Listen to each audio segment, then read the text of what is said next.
Sa kabundukan ng Norway, ang takot na si Sarah ay tumatakbo palayo sa isang bagay.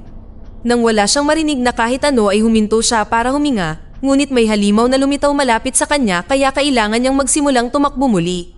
Malapit na niyang marating ang kanyang kubo, ngunit hindi sinasadyang natisod at gamulong pababa sa isang burol na nagdulot sa kanya ng matinding sugat. Sa sandaling iyon ay naabutan siya ng halimaw at pinatay. Samantala, naglalakbay ang mga medical student sa bundok upang gugulin ang Easter holiday sa isang kubo sa kakahuyan. Kabilang dito ang kasintahan ni Sarah na si Vigard na nag-iisip na si Sarah ay kasalukuyang nasa kanyang skiing trip at darating sa susunod na araw. Nadismaya ang grupo sa kawalan ng signal ng cellphone sa lugar na ito ngunit nakahanap pa rin ng maraming paraan para magsaya. Ginugol nila ang araw sa pag-slide sa snow at snowball fight. Sa gabi ay uminom sila ng marami at naglaro. Sinabi ni Martin kay Hannah na maaari niyang ipakita sa kanya kung paano ginagawa ang pagpapatulog noong Middle Ages at tinakpan ng kanyang mukha ng unan na naging dahilan upang siya ay mataranta at itinulak siya dahil siya ay claustrophobic. Nang pumunta si Liv sa palikuran para umihi, nagulat siya sa kakaibang figure na gumagalaw sa gitna ng mga puno. Agad siyang bumalik sa loob para sabihin sa iba ngunit iniisip ng lahat na hayop lang iyon. Sa sandaling iyon ay lumitaw ang isang manlalakbay sa kanilang pintuan at humingi ng kape, kaya pinapasok siya ng grupo pagkatapos ng ilang pag-aalinlangan. Ginamit ng manlalakbay ang pagkakataong ibahagi ang kasaysayan sa likod ng lugar na ito. Noong ikalawang digmaang pandaigdig, isang pangkat ng mga sundalong Aleman ang sumalakay sa lugar na ito dahil ito ay isang mahalagang link upang ihinto ang mga convoy sa pagitan ng UK at Russia. Sa ilalim ng pamumuno ni Colonel Herzog, ang mga sundalo ay gumugol ng 3 taon sa pag-abuso at pagpapahirap sa mga mamamayan. Nang maglaon, nang malapit nang matalo ang Alemanya sa digmaan, ninakaw ng mga sundalo ang lahat ng mahahalagang bagay na mahahanap nila. Ginamit ng mga mamamayan ang pagkakataon na lumaban at tinambangan ang mga Nazi sa kalagitnaan ng gabi na pinatay ang karamihan sa kanila. Tumakbo si Herzog at ang mga nakaligtas upang magtago sa mga bundok kasama ang mga ninakaw na gamit. Dahil hindi na sila bumalik, inakala ng mga mamamayan na namatay sila sa ginaw, ngunit ngayon ay pinaniniwala ang mayroong masamang presensya sa itaas. Nang matapos ng manlalakbay ang kanyang kwento, tumawa ang grupo at hindi naniniwala sa kanya. Pinagtawanan siya ni Roy at hinawakan siya ng manlalakbay sa leeg upang ilarawan ng isang tao na pinuputol ang kanyang mga paa at kamay bilang pagpapaalala sa kanya kung gaano kapanganib ang mga bagay, pagkatapos ay umalis siya. Sa kalagitnaan ng gabi, nagising si Vigard sa isang ingay sa kubo. May nakita siyang nagtatago sa ilalim ng sahig at naisip niyang si Sarah iyon, kaya sinundan niya ito habang tinatawag ang pangalan nito. Napunta siya sa labas, kung saan nakita niya si Sarah na dumudugo ang bibig at ilong. Sa sandaling iyon nagising si Vigard at napagtanto na isa lamang itong bangungot. Samantala, naghahapunan ng manlalakbay sa kanyang tolda nang makarinig siya ng ingay. Matapos kunin ang kanyang baril, lumabas siya at tumingin sa paligid gamit ang kanyang flashlight. Wala siyang nakikita pero naririnig niya ang kakaibang ingay. Biglang lumitaw ang isang halimaw at nilaslas ang lalamunan ng manlalakbay. Tumakbo ang lalaki para magtago sa kanyang tolda ngunit sinundan siya ng nilalang upang tapusin siya. Kinaumagahan, nagpasya si Vigard na umalis sakay ng snowmobile para hanapin si Sarah. Dahil masama ang kutob niya, sinabihan niya ang iba na humingi ng tulong kapag hindi siya nakabalik. Pagkatapos ng ilang oras na paghahanap, huminto si Vigard para magpahinga at napansin ang isang tolda sa malapit. Tumingin siya sa loob at nagimbal nang makita ang katawan ng manlalakbay na nakalabas ang lahat ng bituka. Mayroon ding mga dugoang bakas ng paa sa nyebe, kaya sinimulan niyang sundan ang mga ito, umaasang dadalhin siya nito kay Sarah. Sa kalaunan, kinailangan niyang iwanan ang snowmobile upang magpatuloy sa paglalakad at sa bandang huli ay nahulog sa isang butas at nawalan ng malay. Sa kubo, hindi sinasadyang nahiwa ni Hannah ang kanyang daliri habang nagluluto at nabalisa si Martin nang makakita ng dugo, kaya inasar siya ng iba at iniisip kung paano siya magiging isang doktor. Pagkatapos ay tiningnan ni Erland ang kanilang mga supply sa ilalim ng mga sahig at nakakita ng mahiwagang kahon. Nang buksan niya ito, nakakita siya ng maraming alahas at gintong barya mula sa World War II. Lahat ay nasa sabik tungkol sa pera na maaari nilang makuha. Nang gabing iyon ay nagsimulang uminom muli ang grupo. Umalis si Erland sa kubo para umihi at may nahulog na gintong barya sa kanyang bulsa habang nasa daan. Habang nasa banyo pa rin siya, sinamahan siya ng kanyang kasintahang si Chris at nagsimula silang maging intimate habang sa labas, kinuha ng halimaw ang barya. Nang matapos ang magkasintahan, bumalik si Erland sa kubo at nanatili si Chris para magbawas. Napansin niya ang isang nakakatakot na mukha na sumisilip sa kanya at natakot siya habang ang nilalang ay nagsimulang umungol at naglalakad sa paligid ng palikuran. Biglang bumagsak ang sahig sa ilalim niya at nahulog siya sa butas na puno ng dumi. Desperado siyang umakyat habang umiiyak sa sakit dahil nasugatan ang kanyang tiyan. Umalis si Chris sa palikuran, naglalakad ng mabagal dahil sa kanyang pinsala. Sinubukan niyang sumigaw para sa tulong, ngunit ang grupo ay nakikinig sa malakas na musika at hindi siya naririnig. Sinamantala ng halimaw ang pagkakataong sunggaban si Chris at tinangay siya. Sa oras na pinatay ni Hana ang musika at lumabas dahil sa tingin niya ay may narinig siya, wala na si Chris. Nang sabihin ni Hana sa iba, naisip ni Martin na baka pinaprank lang sila ni Chris at sinabing hahanapin nila siya. Natatakot pa rin si Hana at napansin niya ang baril na nakasabit sa dingding, kaya ibinigay niya ito kay Martin para sa proteksyon. Umalis ang tatlong lalaki sa kubo at tumingin sa paligid ngunit wala silang mahanap maliban sa misteryosong bag na nakabaon sa nyebe. Dinala nila ito sa loob upang tingnang mabuti at laking gulat nila nang malaman na kay Sarah iyon. Gusto siyang hanapin ni Liv at nagkaroon ng pagtatalo tungkol sa mga potensyal na panganib. Tumingin si Hana sa labas ng bintana at napanatag nang sa wakas ay makita si Chris, gayunpaman, nabigla siya nang mapagtanto niyang ulo lamang ito ng kanyang kaibigan na hawak ng isang nilalang. Sumigaw siya at tumakbo upang ilak ang pinto bago naglagay ng mga gamit sa harap nito upang harangan ito. Si Liv na nalilito ay nagpas siyang tingnan ng bintana nang biglang basagin ng kamay ng halimaw ang salamin upang hatakin ang kanyang buhok at hilahin. Ang kanyang pagsigaw ay nagpaalerto sa iba na tumakbo para hawakan siya upang hindi siya makuha. Hindi naglakas ng loob si Martin na magpaputok dahil nasa malapit si Liv kaya pinutol ni Hana ang buhok nito at napalaya siya. Pagkatapos, ang lahat ay nagpapanik. Inilipat ng mga lalaki ang sopa sa harap ng pinto habang si Hana ay kumuha ng maraming kutsilyo na makikita niya sa kusina. Nang muli silang tumingin sa labas ng bintana, natuklasan nilang mayroong higit sa isang halimaw, lumalabas na sila ay isang grupo ng mga zombie. Biglang nagsimulang manginig ang kubo at kumislap ang mga ilaw bago binasag ng zombie ang bintana. Nang subukan niyang pumasok sa loob, binaril siya ni Martin at tinakpan ng mga kaibigan niya ang bintana gamit ang mesa. Sa kasamaang palad, isang zombie ang sumuntok ng pinto at ipinasok ang kamay sa loob para subukang buksan ito, kaya pinutol ni Hana ang kanyang kamay. Sa pagtingin sa nahulog na kamay ay napagtanto ni Erland na mga zombie ito at pinaalalahanan niya ang lahat na iwasang makagat. Ang isa pang zombie ay nakarating sa pintuan at sinusubukan ding makapasok, kaya ang grupo ay nagmamadaling hinarangan siya gamit ang sopa. Tanging si Erland na takot ang nanatili sa likod, kaya naging madali para sa isang zombie na sunggaban siya sa bintana. Agad siyang hinawakan ng kanyang mga kaibigan para panatilihin siya sa loob, ngunit may isa pang zombie na lumitaw sa likod ni Erland upang ipasok ang kanyang nabubulok na mga daliri sa bibig at mga mata ng lalaki. Pagkatapos ng maraming pagdurog at paghila, nagawang mapunit ng halimaw ang ulo ni Erland. Habang ang utak ay bumagsak sa sahig, kinuha ng zombie ang katawan. Ang natitirang bahagi ng grupo ay nakaligtas hanggang umaga at sumang-ayon na umalis gamit ang mga kotse na nasa paanan ng bundok.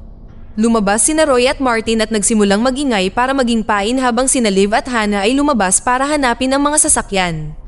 Walang lumitaw na zombie para umatake sa mga lalaki, kaya ipinagpalagay nila na ayaw ng mga nilalang ang sikat ng araw. Samantala, sa wakas ay nagising si Vigard sa butas na lumalabas na bahagi ng isang yungib. Nakahanap siya ng marupok na lugar sa snow na madadaanan niya at bumalik sa ibabaw. Pagkatapos gumawa ng sulo gamit ang ilang bagay mula sa snowmobile, bumalik siya sa butas at nagsimulang galugarin ang yungib. May mga bukas na libingan sa lupa, maraming baril, at isang bandila ng Nazi na nagpapatunay sa kwento ng manlalakbay. Nangangahulugan ito na ang mga zombie ay ang mga sundalong Nazi mula sa digmaan. Patuloy na tumitingin si Vigard sa paligid at natakot nang makita ang ulo ni Sarah sa mga helmet. Biglang may sumulpot na zombie sa likod niya kaya sinuntok siya ni Vigard para itumba siya. Mabilis na gumanti ang zombie at itinapon si Vigard palabas ng yungib. Pagkatapos ay hinarap niya si Vigard sa lupa at sinubukang saksakin siya ng kutsilyo, kaya mabilis siyang dinisarmahan ni Vigard. Naging sanhi lamang ito ng pagsuntok sa kanya ng zombie bago kinagat ang braso ni Vigard, gayunpaman dahil makapal ang damit niya dahil sa lamig, tela ang nakagat ng zombie. Ang nilalang pagkatapos ay nag-headbutt kay Vigard at sinubukang kagatin ang kanyang mukha para lamang kagatin siya ni Vigard. Pagkatapos ay itinulak niya ang halimaw at binugbog ito gamit ang kanyang helmet para itumba siya. Nang bumagsak si Vigard sa lupa, pilit siyang inaabot ng isa pang zombie sa nyebe sa ilalim niya at kinailangan niyang umiwas kaagad. Lumabas ang zombie at sinuntok si Vigard na punta sa gilid ng bangin. Pagkatapos ay binasag ni Vigard ang isang piraso ng kahoy sa ulo ng zombie, ngunit pinoprotektahan siya ng helmet at ang zombie ay tumugon sa isang suntok. Pagkatapos ay nahanap ni Vigard ang isa pang nahulog na kutsilyo at inihagis ito sa mata ng zombie bago siya sinipa sa isang puno na naging sanhi upang matusok siya sa sanga hanggang sa mamatay at inilabas ang kanyang mga bituka. Sa sandaling iyon nagising ang unang zombie at hinarap si Vigard mula sa bangin, kaya hinawakan ni Vigard ang bituka ng pangalawang zombie para maiwasang mahulog sa bangin. Habang nakalambitin sila sa gilid, ginamit ng zombie ang pagkakataong kagatin ang leeg ni Vigard. Matapos mapasigaw sa sakit, sinimulan ni Vigard na i-headbutt ang nilalang hanggang sa mahulog ito. Sa kagubatan, tumatakbo pa rin sina Hana at Liv, ngunit wala silang ideya kung saan sila pupunta. Habang pinag-uusapan nila ang kanilang mga pagpipilian, lumitaw ang isang zombie sa likod nila at nagsimulang habulin sila. Nagtago si Hana sa likod ng puno at naghintay ng tamang sandali para hampasin ang zombie upang itumba ito, pagkatapos ay tinadyakan niya ang ulo nito para durugin ito. Sa kasamaang palad ay lumitaw ang mas maraming zombie at humabol kay Liv hanggang sa mapatumba nila siya. Makalipas ang ilang minuto, nagising si Liv at nagimbal nang makita ang mga zombie na kinakain ang kanyang mga organ. Sa kanyang huling hininga, ini-activate niya ang granada sa sinturon ng zombie, pinatay ang lahat ng mga zombie na malapit sa kanya at namatay din sa proseso. Ang ingay at usok ay nakita ni Hana ngunit pati na rin ng iba pang mga zombie kasama ang kanilang pinuno na si Herzog. Nang magsimulang maghanap ang mga nilalang sa kagubatan, nagtago si Hana sa tuktok ng puno at nagulat sa kanya ang ibon na nagsimulang gumawa ng ingay. Ilang beses niya itong hinampas para patayin, ngunit huli na, ang ingay ay nagbigay ng kanyang lokasyon. Nagsimulang umakyat ang zombie sa puno at ibinato ni Hana ang patay na ibon sa kanya ngunit wala itong nagawa. Pagkatapos ay kumuha siya ng sanga at tumalon para mapunta ang zombie sa ibaba, sinaksak siya sa mukha para patayin ito. Tumalon din ang pangalawang zombie mula sa puno at sinimulang habulin si Hana sa kakahuyan hanggang sa makorner siya sa gilid ng bangin. Habang papalapit siya, sinimulan ni Hana ang pagpadyak sa yelo hanggang sa masira ito at pareho silang nahulog sa bangin. Makalipas ang ilang minuto, nagising si Hana at natagpuan ang kanyang sarili na nakalibing sa nyebe. Pagkatapos ng maraming pagsisikap, nagawa niyang lumabas para lamang matuklasan na buhay din ang zombie. Dahil nakalibing din siya, madaling sinipa ni Hana ang kanyang ulo para patayin siya. Samantala, nagawa ni Vigard na makabalik sa kanyang snowmobile at tinahi ang kanyang sugat gamit ang kawit. Pagkatapos ay kumuha siya ng machine gun mula sa mga Nazi at umalis. Sinubukan siyang sundan ng isang zombie ngunit tumama siya sa sanga. Sa kubo, itinutulak ni Martin ang mga zombie sa bintana habang tinatapos ni Roy ang bombang Molotov. Sinubukan niyang ihagis ito sa kalaban, ngunit nabigo siya at sa halip ay tumama sa pader. Habang nagliliyab ang mga kahoy, sinubukan ni Martin na tawagan ang linya ng emergency ngunit ibinaba nila ang tawag dahil hindi sila naniniwala sa kanyang kabaliwan na kwento. Tumakbo sila palabas ng kubo at ligtas na nakarating sa kalapit na barong-barong kung saan nakahanap sila ng maraming mga kagamitan. Nakita ni Herzog ang apoy sa malayo at ipinadala ang kanyang hukbo ng zombie. Si Roy at Marin ay lumabas sa barong-barong na handang makipaglaban at sinimulang patayin ang mga zombie. Inilabas ang lahat ng kanilang kalungkutan at galit. Kahit gaano pa karami ang kanilang napatay, mas maraming nilalang ang patuloy na dumarating at hindi sila sigurado kung kaya nilang manalo sa labanang ito. Sa sandaling iyon ay dumating si Vigard at nagpaputok ng machine gun na pinabagsak ang lahat ng mga zombie sa loob lamang ng ilang segundo. May natitira pang nakatayo at sinagasaan siya ni Vigard gamit ang snowmobile. Isa pang nilalang ang lumitaw sa kakahuyan at sinubukan siyang suntukin, kaya mabilis siyang na-headbutt ni Vigard at inihagis sa lupa bago inilagay ang snowmobile sa ibabaw niya para patayin siya. Sinubukan din siyang hulihin ng ikatlong zombie at madali siyang sinuntok ni Vigard bago siya pinatay gamit ang makina ng snowmobile. Akala ng tatlong magkakaibigan ay nanalo sila sa labanan ngunit biglang may sumulpot na mga zombie sa likod ni Vigard at sinaksak siya ng sabay. Pagkatapos ay hinawakan nila ang kanyang katawan at nagsimulang hilahin hanggang sa mapunit ang lahat ng kanyang mga braso, binti at ulo. Agad namang sumabak sa aksyon sina Martin at Roy para iganti ang kanilang kaibigan. Pinugutan ni Roy ang isang nilalang at pinalipad ang ulo sa puno habang inaatake ni Martin ang anumang nilalang na masyadong malapit. Masyado siyang nabulag ng galit at nang may humawak sa balikat niya ay inatake niya rin ito. Hindi alam na si Hana ito hanggang sa huli na ang lahat. Habang nakaluhod si Hana na dumudugo, sumugod si Martin sa kanyang tabi at pinanood siyang mamatay. Sa sandaling iyon nagpakita si Herzog kasama ang 6 pang sundalong zombie. Agad na nagpaputok si Martin at napatay ang karamihan sa mga kaaway, ngunit naubusan siya ng bala. Ang huling zombie ay sumalakay sa kanya sa lupa at kinagat ang kanyang braso bago binasag ni Roy ng martilyo ang ulo ng nilalang. Tiningnan ng nagpapanik na si Martin ang kanyang sugat at tumanggi na maging zombie, kaya nagpasya siya na putulin ito. Pagkatapos gamitin ang chainsaw upang gawin ang trabaho, pinahinto ni Martin ang pagdurugo sa pamamagitan ng pagsunog nito. Sa kasamaang palad, wala itong kabuluhan dahil lumitaw ang isa pang zombie mula sa nyebe at kumagat sa kanyang pagkalalaki. Sinipa siya ni Martin at tinadyakan ng kanyang ulo para patayin siya, ngunit tumanggi siyang ipaputol ang kanyang pagkalalaki. Biglang nagpalabas ng dagundong si Herzog at nagsimulang umusbong mula sa nyebe ang isang hukbo ng mga zombie. Nagsimulang tumakbo palayo sina Roy at Martin habang hinahabol sila ng mga zombie. Hindi sinasadyang sumabit si Roy sa ilang mga sanga at naabutan siya ng kalaban, hinampas siya sa ulo at nilaslas ang kanyang tiyan. Habang lumalayo si Roy, natuklasan niya na ang kanyang mga bituka ay nakasabit sa puno at nagmura bago bumagsak.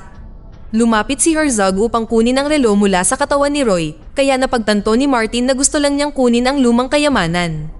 Matapos itulak ang 2 zombie palayo sa kanya, tumakbo si Martin pabalik sa cabin, naganap na nasunog. Hinanap niya ang abo at nakita ang kahon bago lumitaw si Herzog kasama ang kanyang hukbo. Ibinigay ni Martin sa kanila ang kahon at lumakad palayo nang hindi na muling inaatake. Pagsapit ng gabi ay pagod na si Martin, ngunit sa wakas ay nakarating siya sa paanan ng bundok at nakita ang kanyang sasakyan. Hinanap niya ang susi sa kanyang bulsa at napansin niyang may nahulog na barya. Pagkatapos ay lumitaw si Herzog sa bintana at binasag ang salamin para umatake. Dito na nagtatapos ang ating kwento. Sana ay nagustuhan nyo. Mag-subscribe na kung hindi ka pa nakasubscribe, pindutin na rin ang notification bell at like button upang matulungan ang channel at mag-iwan na rin ng komento. Maraming salamat sa panonood.